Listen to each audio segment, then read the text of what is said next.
it was an advisory council. That name was derived from an old Latin word meaning father. Senate derives its name from the Latin word senex, meaning old man. All these words are supposed to address the sagacious, the state of wisdom of the Senate. If this Senate lives true to its historical origin as the patres, if this Senate lives true to its Latin origins as the senex, the old man, the wise man, it will see through these lies, it will see through this ridiculousness, it will see through these embarrassing statements. If time were to permit, I will take you through other allegations that meet the same test of falsehood, ridiculousness, and embarrassment. Fortunately for us, the rules of procedure permit us to cross-examine the move of this motion and the respective witnesses as a way of bringing forth these lies much more clearly. We shall do that when the time presents itself. At the end of it all, we shall beseech you to do two things: to be true to your oath of office as senators, to be true to your oath of office as senators, to pour through this evidence, to listen keenly to this evidence, to make a decision premised on the evidence as tested here in cross-examination.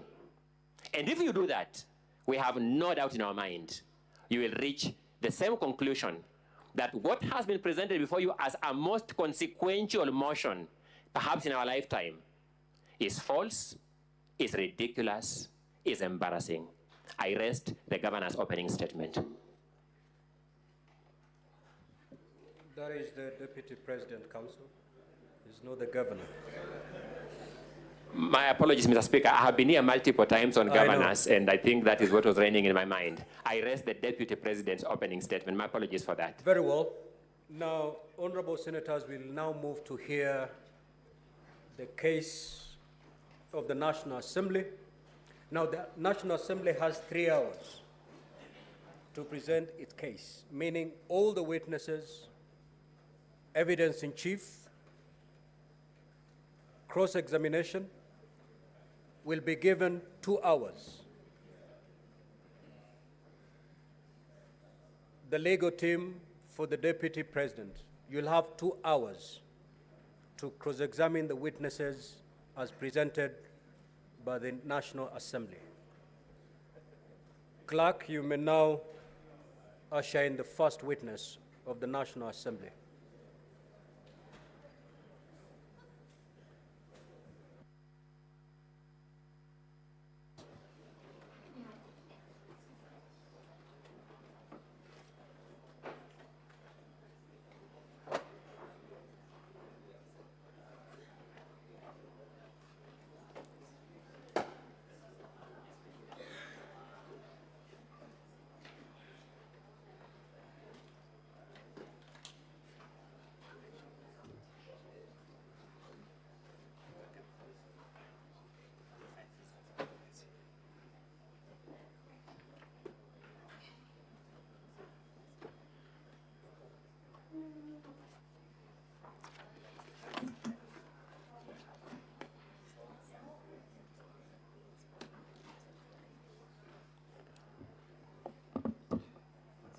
Mr. Speaker, as we wait for the witness, I crave, if it finds favor with you, one of my assistants could come to help us with turning the pages.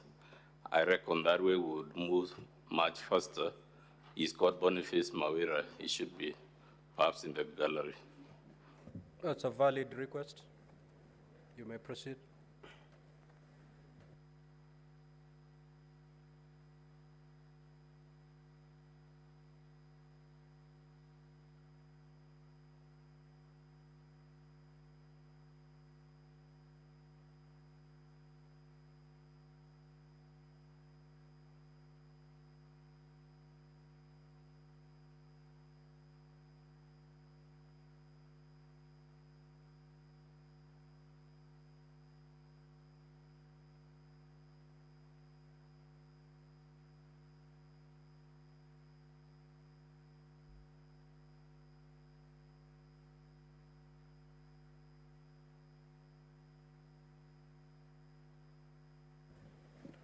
Counsel for the National Assembly, where are your witnesses coming from? They're taking too long. I think they must be in room 4, Honorable Speaker. Our first witness is the Honorable Ekomas Mwingi Motuse, who was the mover of the motion.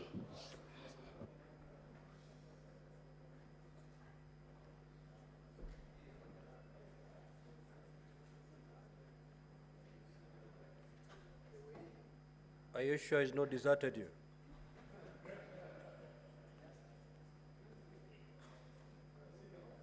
It is always a risk in this type of business, Honorable Speaker, but I'm sure he's around.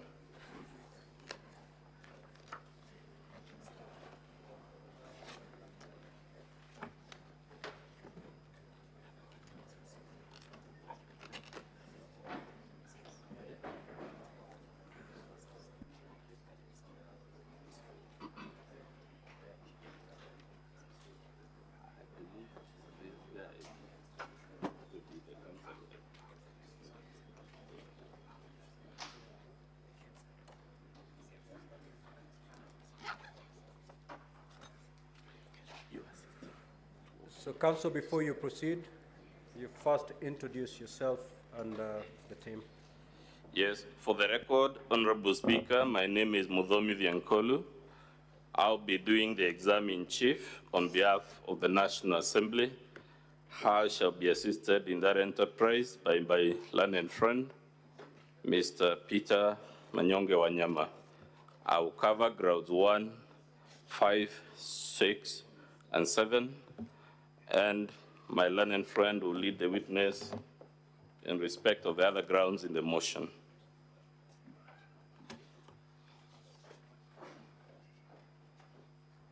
May the witness take the oath. I, Mwengi Motuse, do solemnly swear that the evidence that I shall give before the Senate in respect of the matters before the Senate shall be the truth, the whole truth, and nothing but the truth. So help me God. Your 3 hours starts running from now. So, good afternoon, sir. Again, just for the record, confirm your name and what you do for a living. Mr. Speaker, honorable senators, my name is Mwengi Motuse. I'm the Member of Parliament for Kibwezi West constituency, and I was the mover of the instant motion that is before your consideration in the National Assembly. I am also an advocate of the High Court of Kenya by profession.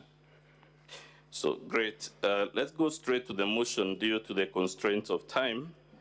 Honorable Speaker, the motion is in volume 1 of the Assembly's bundle of documents. And allegation number 1 runs from pages 3 to 10 of volume 1. So, without much ado, Honorable Motuse, let's go to allegation number 1 of your impeachment motion.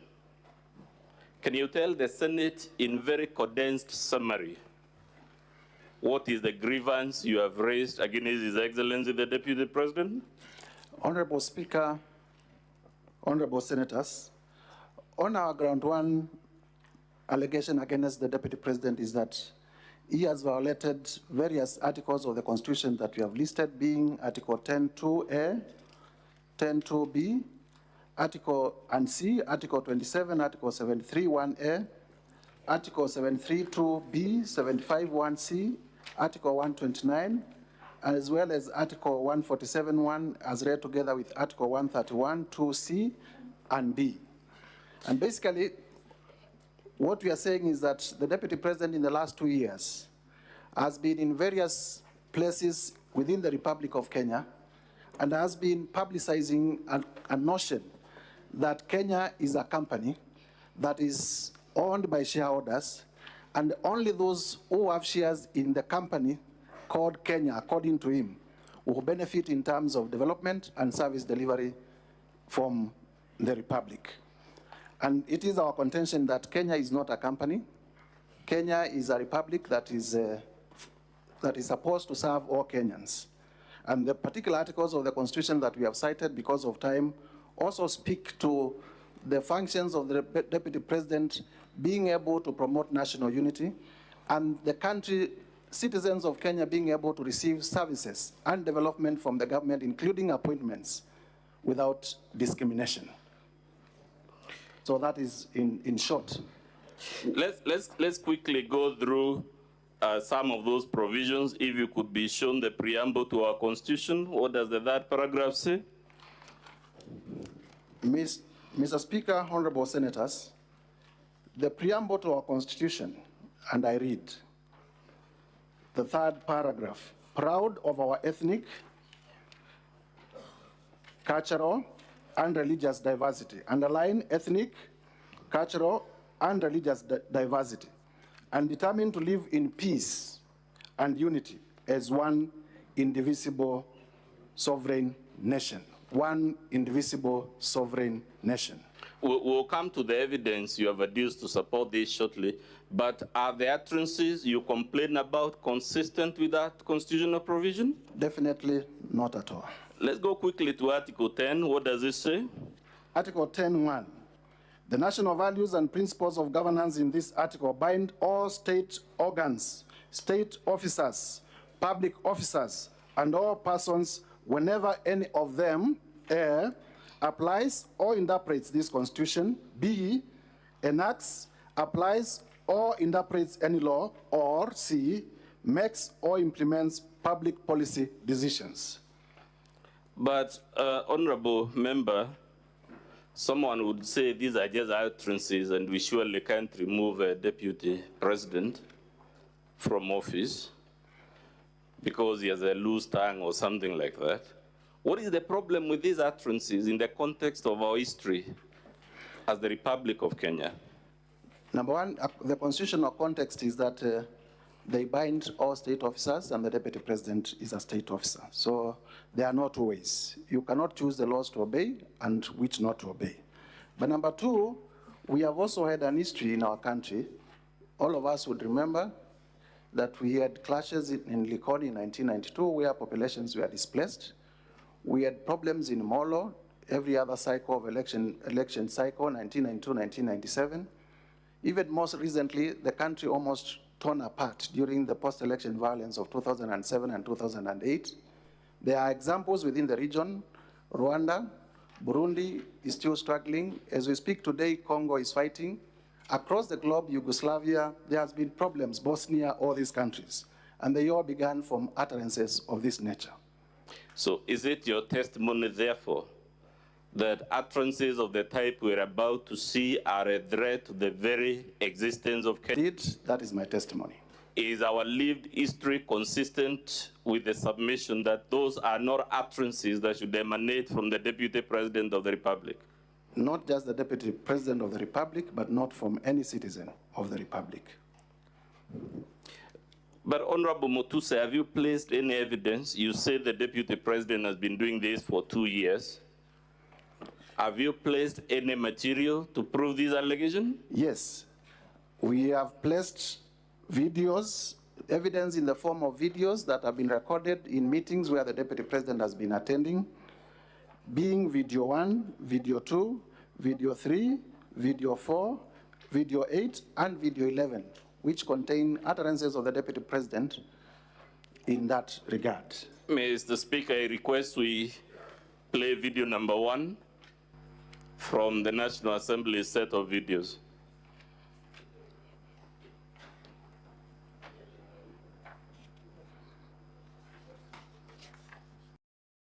Sisi lazima tukiangalia nyinyi.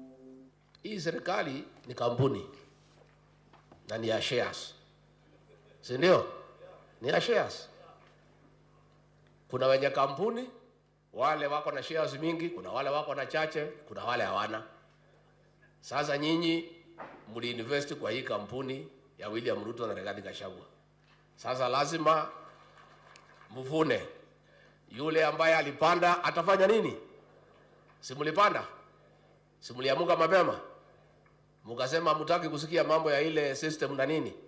Muka invest, mukapanda, mukapalilia, mukaweka mbolea, mukamwagilia maji, wakati ya kuvuna ndio huu. Na itakuwa namna hiyo. Najua wengine wananikashifu ati mimi nasema ati wale walipanda wavune kwanza. Iko makosa? Iko makosa? Hata hao watavuna, lakini wangoje. Si wale walipanda na wavune kwanza. Wakishavuna wavune, ile tabaki kidogo, wale wakupanda waingie, watafute huko nini, ile itapatikana wachukue, wakwende. Si iko namna hiyo? Na itakuwa namna hiyo. Ndio watu wakipiga kura waelewe hii kura ni kusema nini. Hii kura iko na maana. Nyinyi hamwezi piga kelele huko, mpige kelele. Mnasema William Ruto ni bure, hawezi, mnaita yeye majina, alafu akipata, akikawa, mnapiga laini ati mko pale mbele. Ati mnataka mpite wale walisema anafaa ati mkue pale mbele. Inawezekana? Mimi kazi yangu pale kwa Ikulu ni hiyo. Ni kupanga hiyo laini. Hapo ni kazi mimi napanga hapo. Mimi naangalia kwa laini, nikiona we ulipanda, natoa wewe nyuma, napeleka wewe mbele. Because of the constraint of time, Honorable Mutuse, what did these utterances mean and what were they understood by any fair-minded Kenyan to mean? The ordinary meaning is that there are Kenyans who are supposed to benefit from the Kenyan government, and there are other Kenyans who are not supposed to benefit from the Kenyan government. And His Excellency, the Deputy President, will make sure only those who voted for the present government benefit from the government. And those who did not vote for the government will not get any benefits because they are not shareholders. Are those utterances consistent with the national value of human dignity in Article 10B? Not at all. Are they consistent with the value of national unity in Article 10A? Not at all. Are they consistent with social justice in Article 10(2)B? Not at all. What about inclusiveness? Indeed, they are divisive. What about equality? Not at all. What about non-discrimination? They are very discriminative. What about protection of the marginalized? They do not protect the marginalized, they marginalize them further. We could go on and on, sir. Are those utterances consistent with any of the articles you claim in ground one have been violated? Not at all. Let's play video number 2, Honorable Speaker.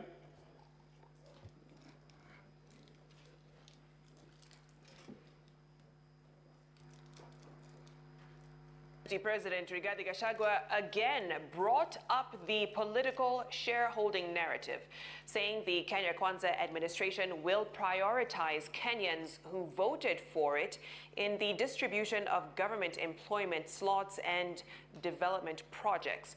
Well, Gachagua spoke in Nandi County, where he led other government officials in a church service and thereafter a fundraiser at Kurgung Boys High School. Ayub Abdikadir reports.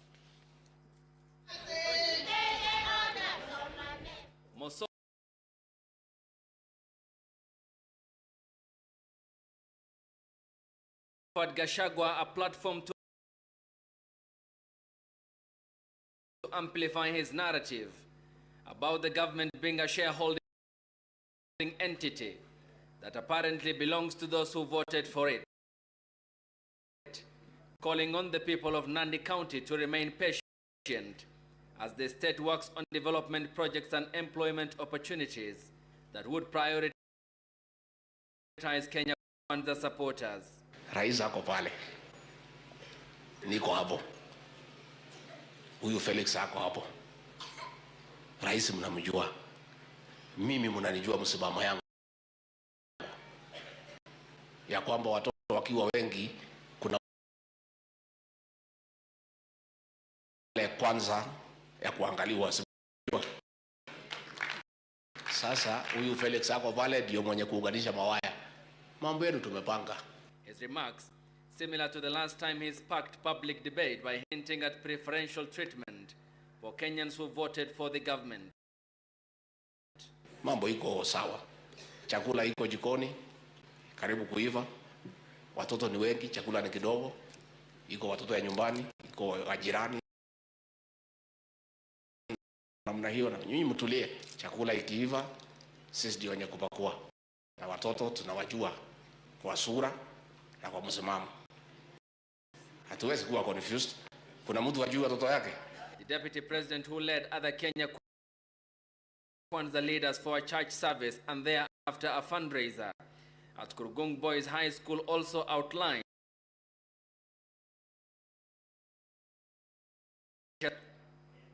Let's play In the interest of time, Mr. Speaker, I want to play all of them, then I'll put the questions. Let's video number 3, I believe.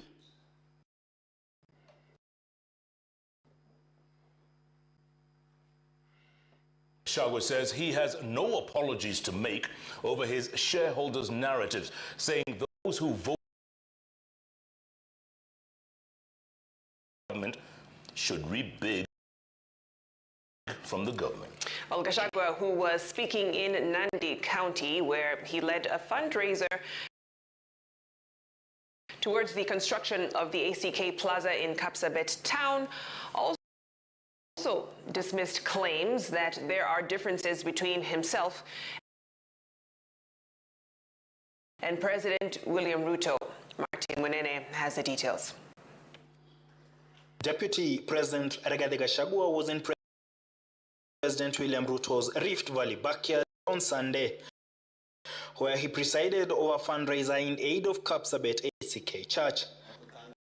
And here, the DP made it clear that he was not backing down on his shareholders' gospel that has left a bad taste in many people's mouths. I am unapologetic to demand and to insist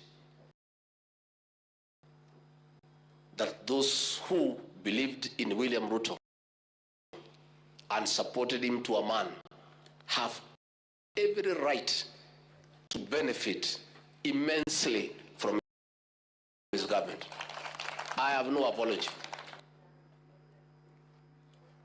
Let's play video 4, 8, and 11 in that sequence. Serikali, a government is like a company. There is shareholding. Kuna wale who have invested a lot of shares. Kuna wale wameweka kidogo. Kuna wale wamekataa. Lakini wote ni wa Kenya. So ndio tukasema kama wewe umeenda kupanda mahindi, ama wacha nipeane example ya ng'ombe kwa sababu niko Kajiado. Wewe uko na ng'ombe yako ya maziwa. Hiyo ng'ombe imezaliwa ikiwa njao, umechunga vizuri, umepatia majani, umenunulia dairy mill, umepatia chumvi, umepeleka kwa malisho, umepatia maji, sasa kukamuliwa. Wewe unatakiwa kwanza ukuwe mtu ya kwanza kukamua hiyo ng'ombe na kukunywa maziwa. Serikali, a government is like a company. There is shareholding. Kuna wale who have invested a lot of shares. Kuna wale wameweka kidogo. Kuna wale wamekataa. Lakini wote ni wa Kenya. So ndio tukasema kama wewe umeenda kupanda mahindi, ama wacha nipeane example ya ng'ombe kwa sababu niko Kajiado. Wewe uko na ng'ombe yako ya maziwa. Hiyo ng'ombe imezaliwa ikiwa njao. The next, because we see an element of repetition. Let's go to the next video.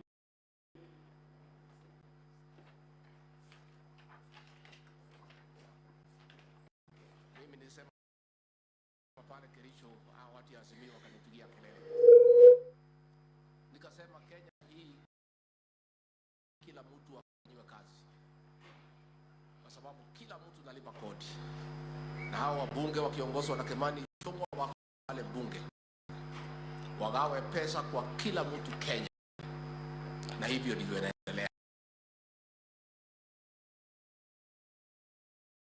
See video number 11. Fika watu ya kukusaidia, utatafuta.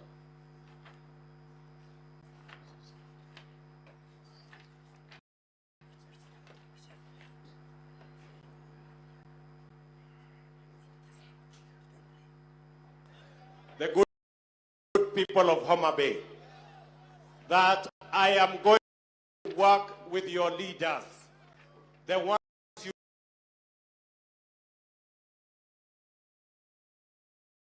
so that we can develop our country together. Competition is over. Si tumemaliza mambo ya mashindano? Si tumemaliza mambo ya mashindano? Si ile kazi imebaki ni sisi sasa? Si ni kweli? Muko tayari kufanya kazi na mimi? Munasema nifanye kazi na viongozi wenu wale mliowachagua. Mimi nawahakikishia nitafanya kazi na wao, ndio tupange mambo ya maendeleo ya Homa Bay, tupange mambo ya maendeleo ya Kenya,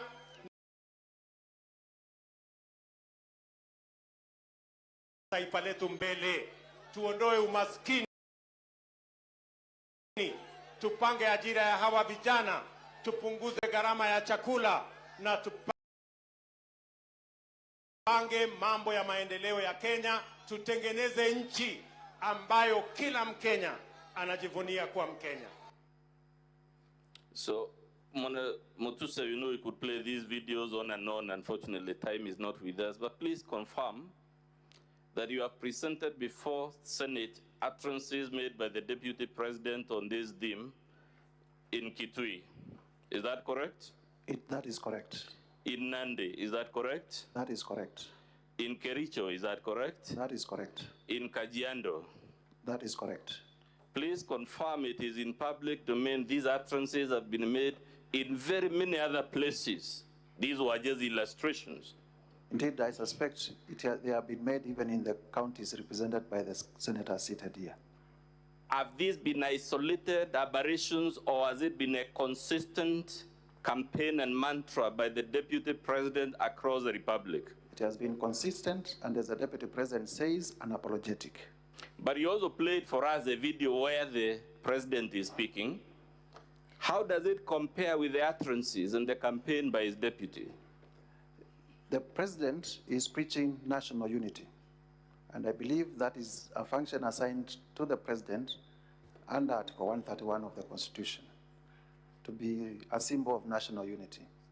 And the Deputy President is also required to deputize the President in performance of his functions. And therefore, it will be expected that the Deputy President will take cue. Instead, the Deputy President is contradicting the President. We